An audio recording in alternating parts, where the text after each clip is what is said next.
As youth, we are the next generation of our strong nation. Indigenous people are the fastest growing population in Canada, and we are ready for change.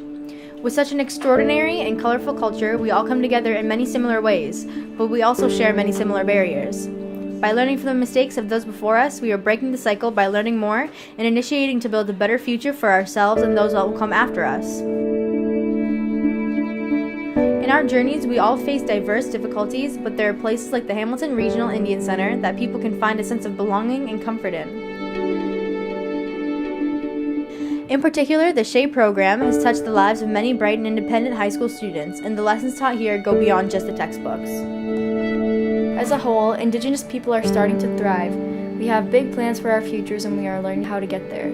This is the story of our journey. What's yours?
I feel that right now we're really part of this amazing movement. I feel that we're part of Indigenous revolution. I think that we really need to unlearn what it is that we know.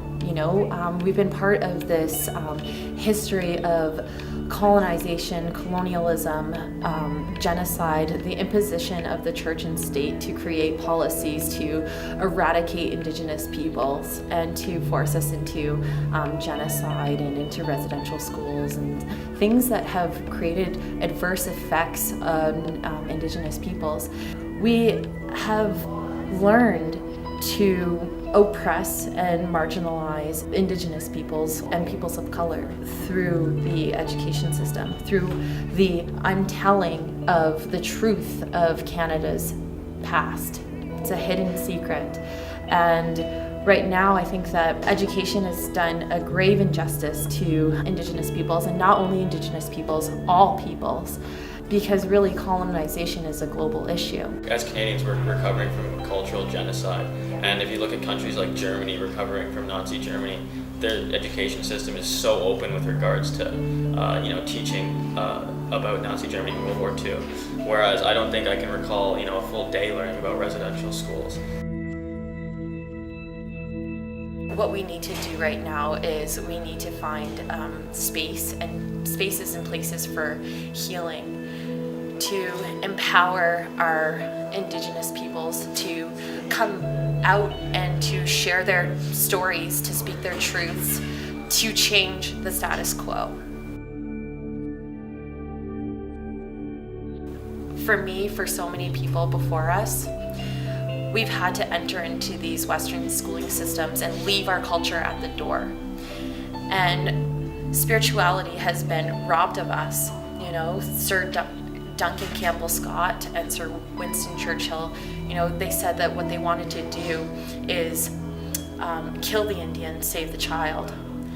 And so they wanted to really get rid of the Indian problem in Canada and to assimilate us. Well, I'm sorry, but we're still here. And it's up to us to show what we have, to share our gifts, to share our knowledge, our teachings with the mainstream culture so that they can develop a better understanding about who we are, where we come from, and why things are the way they are.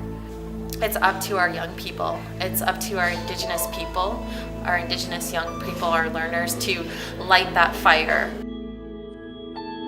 Western schooling is very flawed, and for Indigenous learners, they need to feel a sense of belonging. They don't see themselves adequately reflected within the spaces and places of the curriculum, not in the books, not in history books, not even in the pictures on the wall, not within the policies, the programs, or the practices of the institution. It's often difficult for Indigenous learners to really truly succeed in these schoolings because the schoolings are not set up for them. We're forced to master and to learn a system that conflicts with our Indigenous worldviews. I find programs like the SHE program strengthening Hamilton Aboriginal education a place of hope, a place of best practice, of a wise practice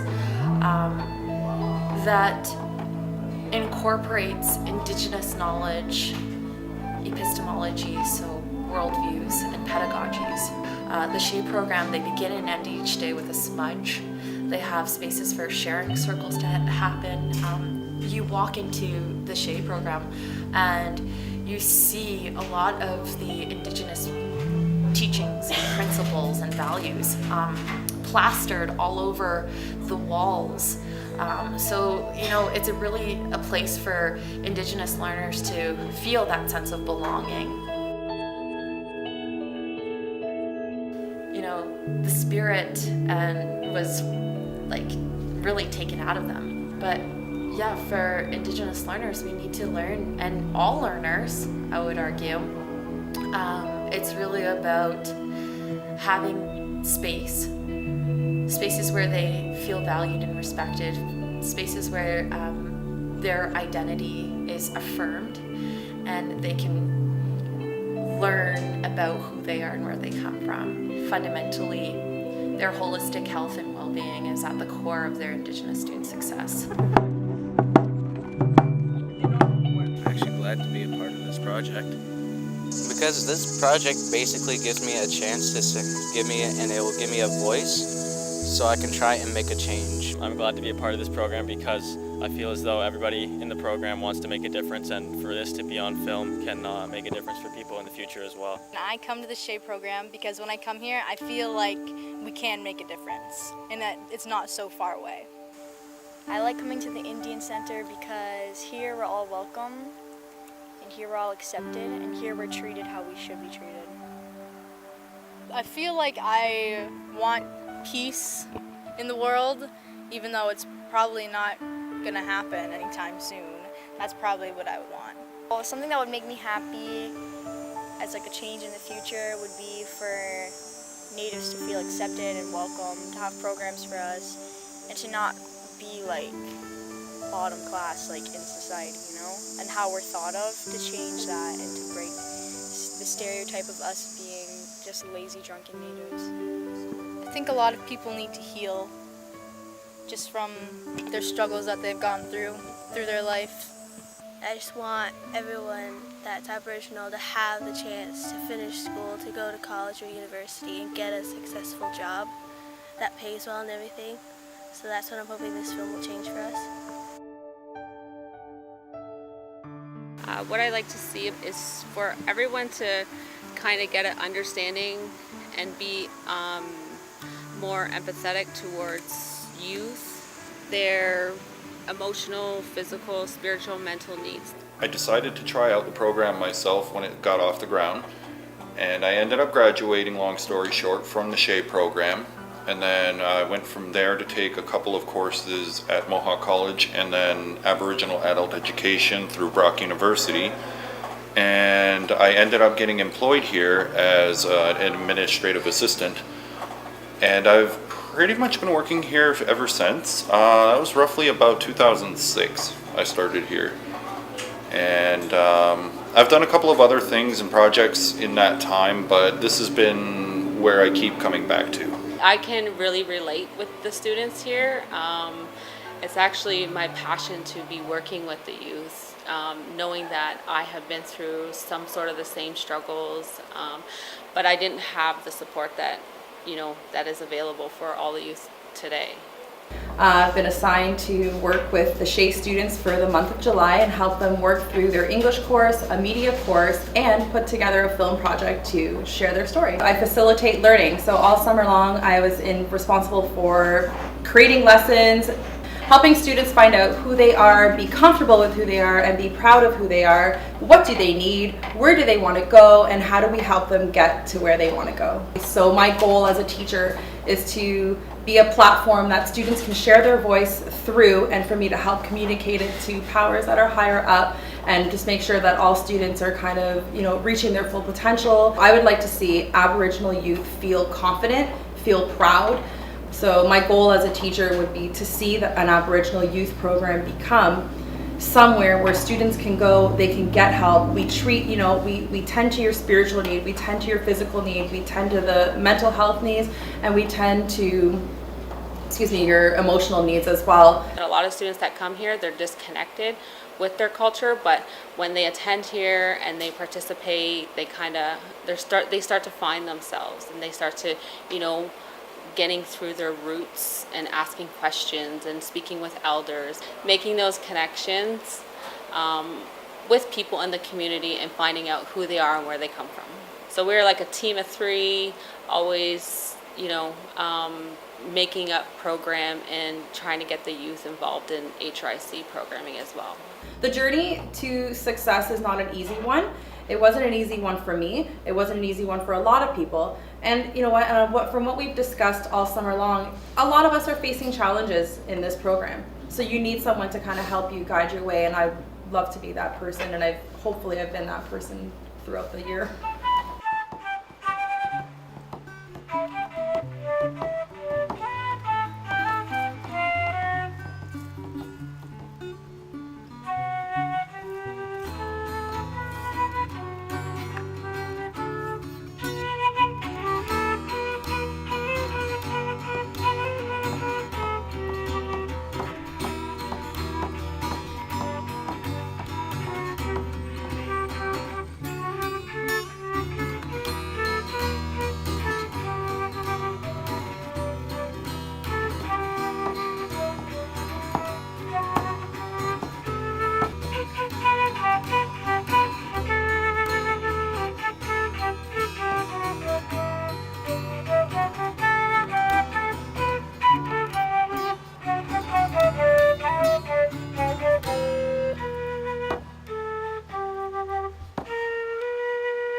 I was Aboriginal, but I didn't really know what that meant. I didn't know what our culture was like, what we did. I wasn't introduced to any of our traditions, our culture and anything, until I got to grade 8. My name's Darian and I'm Mohawk. I'm Lexi, I'm Mohawk, and our parents are divorced and our mom was white, our dad's native.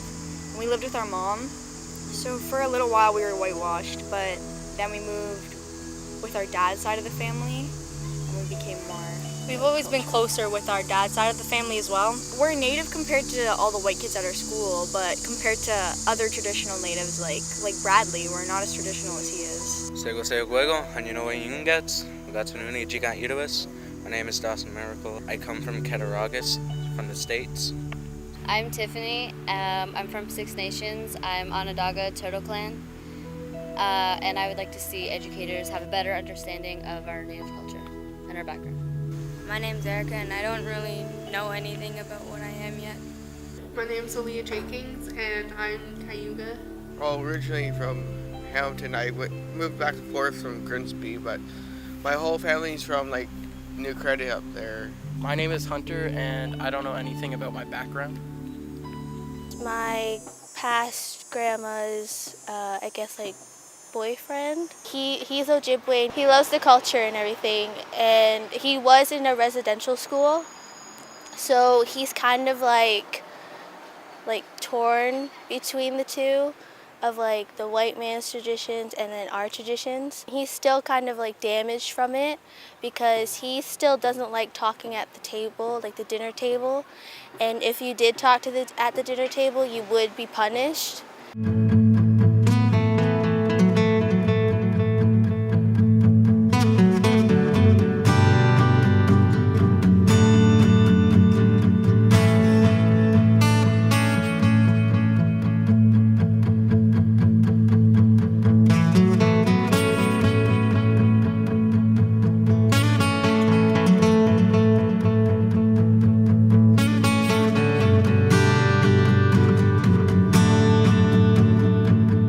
I don't know much at all. I don't know a lot about Native culture. Some call themselves Inuit, some call themselves First Nations, some call themselves Indians. Do you know about residential schools and the history that comes with that? No. Do you know what a residential school is? I've seen a little bit on TV, but we only have Netflix now, so I haven't seen very much, no. But that's all I really know is what to try and call them and not to call them. Do you remember learning about natives at all in school or anything? It was a long time ago, but not a lot was taught about it, no. Just how they fish from the land and they cut the fish and cook it and all that kind of stuff, and how we do things differently than they do things. So that was it. They live off within their means of the land. This is something that you want your children to kind of be raised with, a little bit more knowledge and context of Canada's First Peoples? Yes, I would say so. It's a pretty important part of our history. So, yes. I am aware of some of the issues regarding residential schools. I know that there have been some historic wrongs. I know that the system is not working. How much would you say you know about Native culture? Probably nothing at all. And do you know anything about the residential school systems? I'm not sure what you mean. So, do you know what residential schools are? Like public schools? What we're moving towards, which is really positive, is a more inclusionary vision of First Nations culture, and actually, I mean, just for lack of a better term, actually giving First Nations culture a place at the table, right? Yeah. They were sexually abused, physically abused, mentally abused, emotionally abused. I had no idea. I don't think I know a lot about Native culture. So, do you know about residential school systems? No, I don't. We should definitely know a little bit more about Native culture and the school systems, for sure. We've ignored them as part of a fabric of this country, and so by sharing them with not just Aboriginal people, but with all Canadians, I think just enriches both our identity as a nation, our identity as citizens, and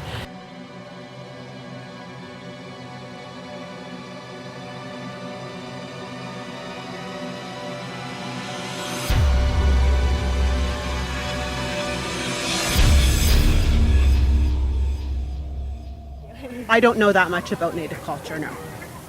Do you know about residential schools? I don't know about residential schools at all. Do you know what a residential school is?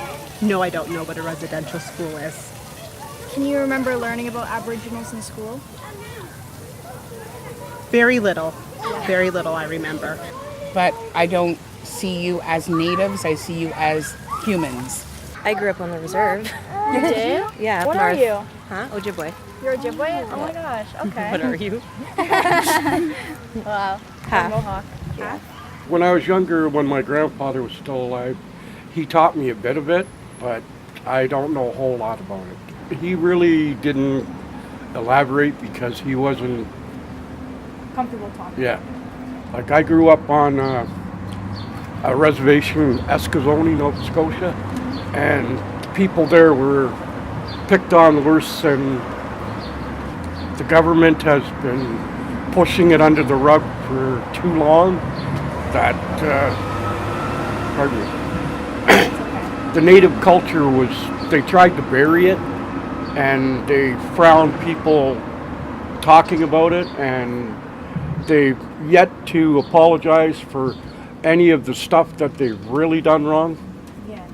First of all, the government should totally admit to all the wrongs.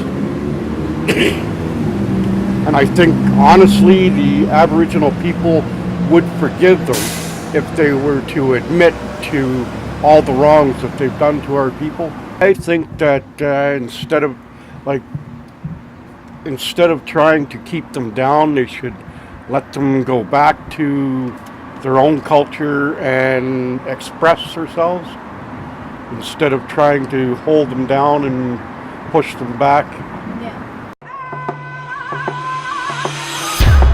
I want to make a change to the world for me and my people. We are one, we are strong, we come together as one. We hold our ground, we stand tall for our town. I am someone who wants to make a change for everyone, because it is the way I am and who I am. It's like Shakespeare.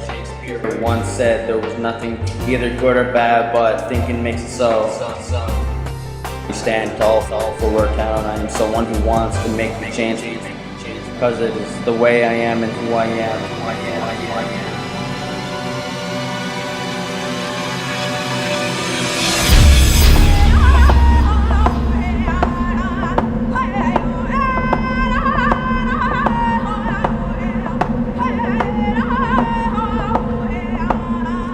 Europeans, when they came here, they took out all of the animals, they took out all of the crops to starve the Indian from living, because they were taking away their livelihood. You take them away and you have the land and the resources. Very greedy, very selfish, very, very sinful. And to me, sometimes I wonder how people can live like that, to be able to go and do something like that to another group of people, when all they were trying to do is to follow the instructions of the Creator. So with that in mind, what I'm thinking is that the native people, we weren't fighting the people, we were fighting the people's greed and their selfishness. We told them not to cut the trees down. They cut the trees down anyway. The villages that the settlers had built were covered in mudslides and things of that nature. We told them not to put anything into the rivers, and they put things in the non-natives. They put things into the rivers anyway, and soon the river caught fire. And we told them not to put anything, pull anything from the ground without putting something back.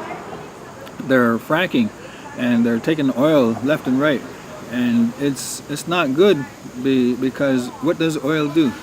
What does it do for your car? It keeps the engine cool. So all that oil that's in these cars and the oil that's in the ground is there to keep the earth cool. And we're living on a living, breathing star that's underneath this crust. And if it comes out, we're going to turn into a living, breathing star again. So we really need to take care of our mother, the earth, or we will not be in existence. This is the teachings of the Creator from a long, long, long, long time ago when the first 4 people were placed on this earth.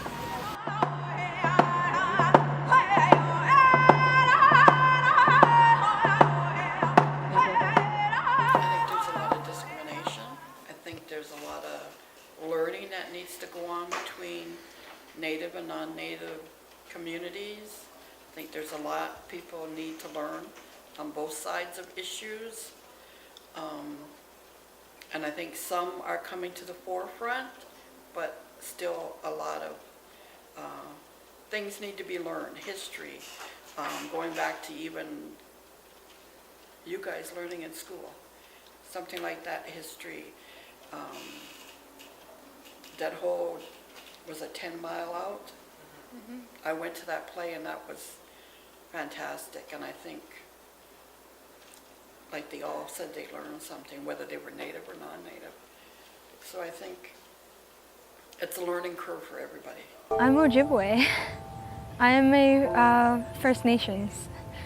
I actually grew up on a reserve, and I remember this one time when me and my grandmother were driving in the car, she told me that my grandmother that I'm named after, my middle name's Leona, she had to deal with residential schools, and she was one of the ones that actually was able to run away and get away from the residential schools.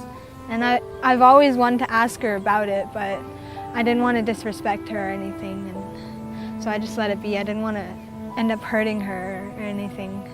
So I was always taught to respect my elders, so that's what I did. I wasn't really sure at first. I was like, do I really want to go into another class and have to meet like a whole whack of new people? So I was like, I should give it a shot, so I did, and then I ended up being in this like tremendous play, and it was just so like breathtaking. Like I couldn't believe that I was actually part of something like that. The thing that I love the most about being in play is actually being able to learn more of what was lost. what no one really cares about, but I definitely know I care about. I actually was able to tell some people about like the Native culture the knowledge that I learned from my elders, and I got to pass on to them. I felt like I was more experienced in that topic, so I actually loved being able to like talk about it and actually having the knowledge. I can remember way back, the Friendship Center was involved with the school board, and we talked about having input into the history books, like what we think needs to go into the history books for people to learn. And we kind of worked on that, but I don't think that it ever went anywhere. And I think it's been tried, but I think we need to continue to try something like that, because what are in some books aren't the truth, aren't real, and we need to put real stuff in there, regardless of how scared it might make some people, how anxious or upset. I think the truth really needs to come forward for everybody to know. I think for the generation now and future generations, hopefully we're going to have a lot of people who know who they are, have learned who they are and where they come from, and that way they know where they can go, knowing everything about themselves and their past, their family, other generations. Because with the residential schools, a lot of it we still won't learn, because some of those people will not talk about what happened to them while they were in residential schools. Not everybody had an easy time of it. Some people did, not everybody did. I think it affected how a lot of Native families do not how to show affection, because when they were in there as kids, they didn't get any affection. So you can't always pass on something you didn't know or learn. Like maybe later in life they might have learned and hopefully, got that so that they could pass it on at that point. But I think a lot of, I wouldn't say life skills, but everyday things that, kids grow up knowing, they didn't have that. They didn't have, a close relation. They weren't allowed to talk in the language they were familiar with. Kids today learn from their parents, whether it's good or bad. And if their parents didn't learn the proper stuff, it's like, that's what they taught the kids, and they just grow up doing that. So it's just a continuum, unless we can get those kids in school and say, well, no, this is what really happened.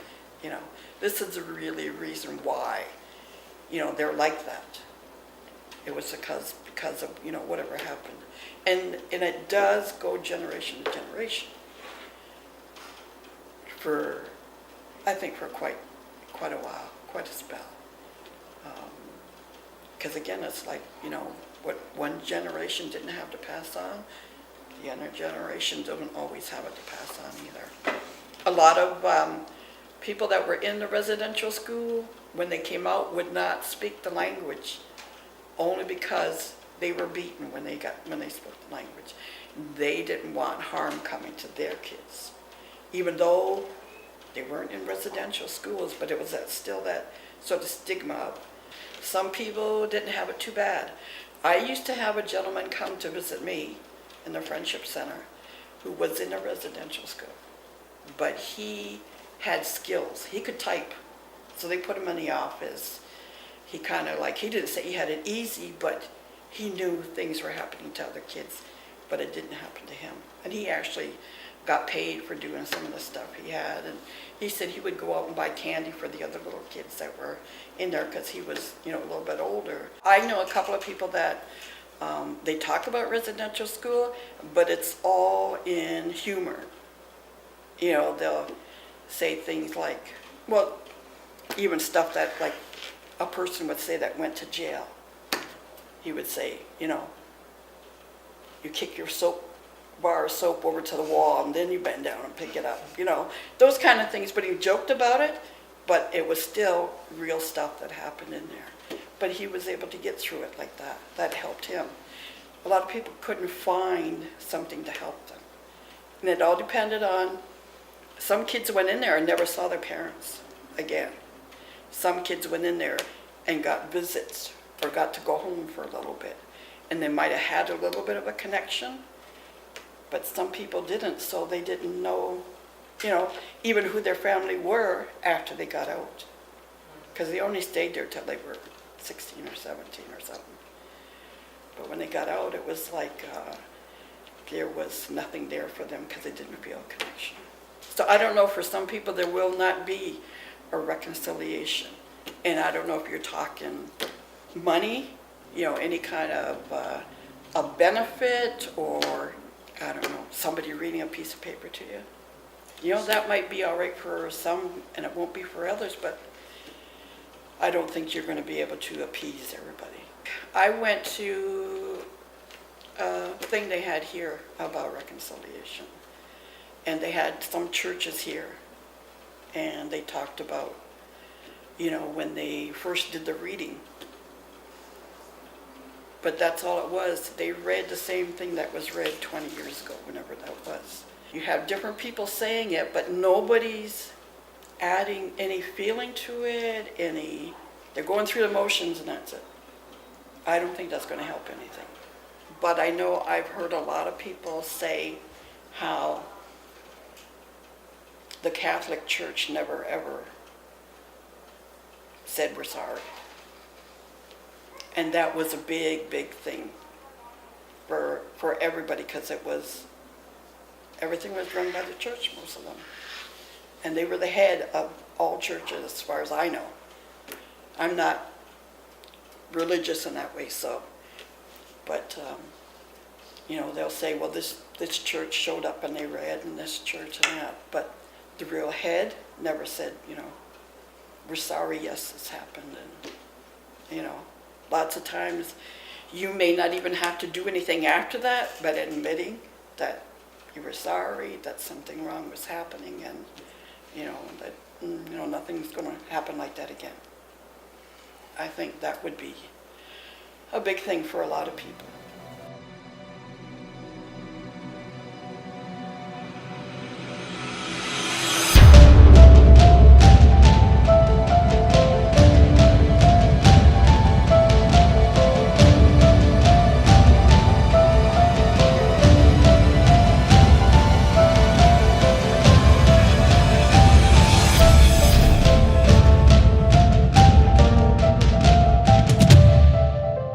We've been through a cultural genocide. We have, and many people don't realize that Canada has been through a cultural genocide through residential schools and the signings and disobeying of the treaties. So I definitely think that our education system needs to be stepped up, because we're all moving towards the future, and our future starts with our kids, and how we get to our kids is through the educational system. A lot of people don't know about their culture, and it's like that's how we were brought up, because like everything was taken away from us like a long time ago, and we don't really know who we are, and we're trying to figure that out, and it shouldn't be that way. But that's like my personal side, what I thought. I've learned that smudging was helpful. Like, it helped heal you. It helped like what you were feeling. Like if you're feeling upset or anything, it would help. I knew that smudging was like different in all cultures. Like they took it differently and everything. And I've learned that the medicine wheel is sort of different in other like communities of Aboriginal people. So I knew that I was learning the Mohawk way, because Melissa was Mohawk. So I learned that way. But I also want to learn the other ways of how the medicine wheel is, because I know that other cultures it's different, and other like communities it's different. So I just really like want to like learn more about different communities and other like tribes and everything. It was good because I usually don't get the chance to smudge. Like I can if I wanted to, but I don't usually. And Chris Guy always had walked around the room and asked everybody if they wanted to smudge, and I thought it was pretty cool. I've been trying to like help like my family in recovery. Like I want to be helpful and everything, and I want to help my mom and my dad who lost his parents and everything, so I want to help him. And I want my my younger cousins to understand how great our grandma was and everything, and how special she was to all of us. What we want is to be respected and treated just like a normal person, looked up to as a culture, and for our people to be proud to be Native. And we want our knowledge to be passed on to our kids, and so on and so on. I just want to be treated like a cathedral student, just like a cathedral student that you may not know my background to or my background. I just feel like you should just treat me the same way as another student at Cathedral and not treat me like I'm like a special needs student or something. That's what I feel like teachers should do. I try to speak my native language, which was Mohawk. And when I was speaking that language, the native language, they wouldn't let me speak it. They said we either speak French or English in this class. There was supposed to be this program in my school for youth like me, that have problems learning, but they said, "Oh, we'll help you out throughout high school, be there for you." That was all a lie. At the CA program, I feel happy that people are learning, people want to go to school, people aren't on the streets. I have a learning disability, so since there's summer program, they looked overhead, and I was glad that they did that, because otherwise I wouldn't get a chance on being with people that actually care. I feel this program does a lot for everybody. I don't get judged because I'm Native at school. That's why I didn't know what to talk about, because I don't get that. My friend though, she said, "I don't know why Natives don't get to pay taxes," and I flipped out on her. I said, you haven't been pulled from your family. You know your language. You can talk your language. You didn't go through what some Native people went through. And I freaked right out on her, because that's just so disrespectful, and you just shouldn't say that. I went to a residential school, and obviously not when it was open, when it was closed, but it's scary. I was so excited to go until I got there. I even called my mom. I was like, "I'm going to the Musho, Mom." I was so excited. And then I actually got there, and it was my heart dropped. I was so scared. My friend, she found my name on the board. My name, Aaliyah. But who would have my name back then, right? So it was really creepy, and that just freaked me out. And knowing that they got beat and stuff in there, and they took us to this one room, and I just started to cry, because they said that they beat them till they die, just for the staff's entertainment. I don't understand how someone could do that to someone, just rip their whole culture and everything away from them, their family. You need your family. You can't just be ripped from them. That's just disrespect. And then not even have an apology, right? No one said, "Oh, we're sorry that this happened." And then we get called the bad guys. We get judged, Natives get judged, and I don't think that should happen. I didn't know about Shay until a month and a half ago, and then I'm happy I stumbled upon it, because now I can come here more often, just take in everything, and all the information I can, and besides everyone here, it feels like I belong. Everyone here is so nice to each other, and I just love talking to everybody. Everyone's so cool in their own way. I feel like self-IDing and identifying that you're Native is empowering, because our culture is such a strong culture, and there's so much love and acceptance that come with being who you are, And I feel like you can learn a lot from that, and it really helps you on your journey. My sister has a tattoo that says Native Pride, and I would say that that's like a part of self-IDing. Being proud of where you come from, telling people your heritage when they ask about it. We were raised a lot by our cousins and stuff, so I think even like our cousins were always like, be proud of where you come from. It doesn't matter if people think that the res is a dirty place full of drunken natives, like be proud of where you come from. Tell people that you're from Tontonega.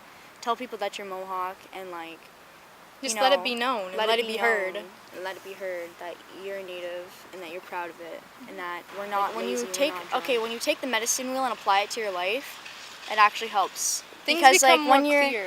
when I had a point in my life where I was super depressed and like I didn't know like what was going on. I just had a point in my life where like I was so suicidal, and thinking back how I dealt with it, even I lived with my mom at the time and we were really like whitewashed. And I think that at the time, the way I dealt with it was the medicine wheel, and that's the only thing that really helped me. But I never really knew that it was the medicine wheel. I just it was trial and error. And I've been through that cycle, and like, it's actually a thing. And I think that like the medicine wheel, if you think about it, it can actually apply to your life. Because it applied to mine and I didn't even know it was a thing. It's like a learning process, and it's a cycle. It helps you clear your mind of, instead of looking at something so big, you break it down into little parts, and it helps you.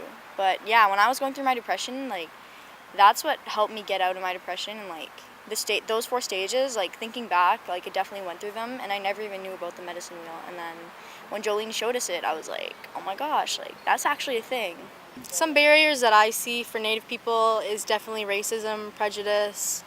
A lot of white people or people that aren't Native have a preconceived idea of people that come to the SHAPE program that we're at risk, or it's like a last resort, but it's not. It's like the SHAPE program has honestly like Helped me.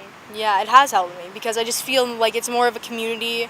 I feel comfortable there. I never feel out of place or anything. Like it's all respect and love and acceptance, and that's what you need The SHAPE to program, be successful. The SHAPE program makes me feel like, I don't know, I feel like I have a problem with authority just because in the schools that I've been to, they're very whitewashed, and they're like, I'm bigger than you, you respect me because I'm authority. But here it's like, we all respect each other because we're all people.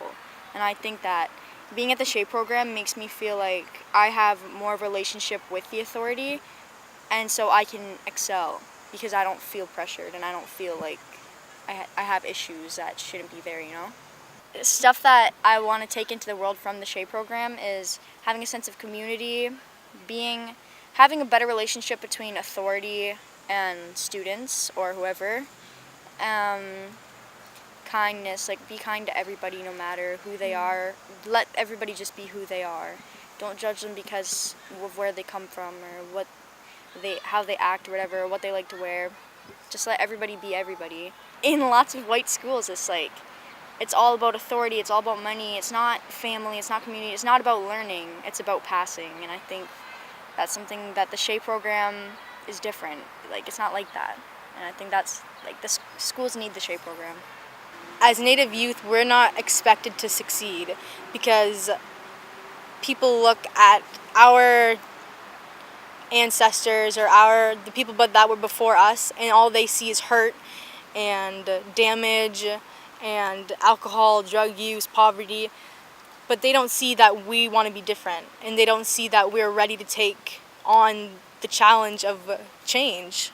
I don't want this for my kids. I would never want this for my kids. And I'm sure like a lot of natives of this generation wouldn't want that either. I want the best for my siblings, and I want the best for my cousins. I want the best for every generation that comes after us, because I don't want to be like my parents. I don't want my kids to be alcoholics or drug addicts that are living on the street. I want them to succeed, so it starts with me. If I succeed and I'm doing good, then that means my kids have a better chance of succeeding and doing good as well. I would stay in high school. I would graduate. I would raise my kids to celebrate their culture. They'll graduate high school. Their kids will graduate high school. Have her kids graduate high school. All get jobs. Celebrate our culture. We just want and just follow. Just prosper. That's it. And same for my siblings. I want to do good so that they know that they have to do good too. Yeah. Because we're doing this together as a family, as a whole. and have the initiative to prosper. Don't just say that we want these programs. Actually join the programs, be in them, engage, and voice your opinion, and collectively strive for something better.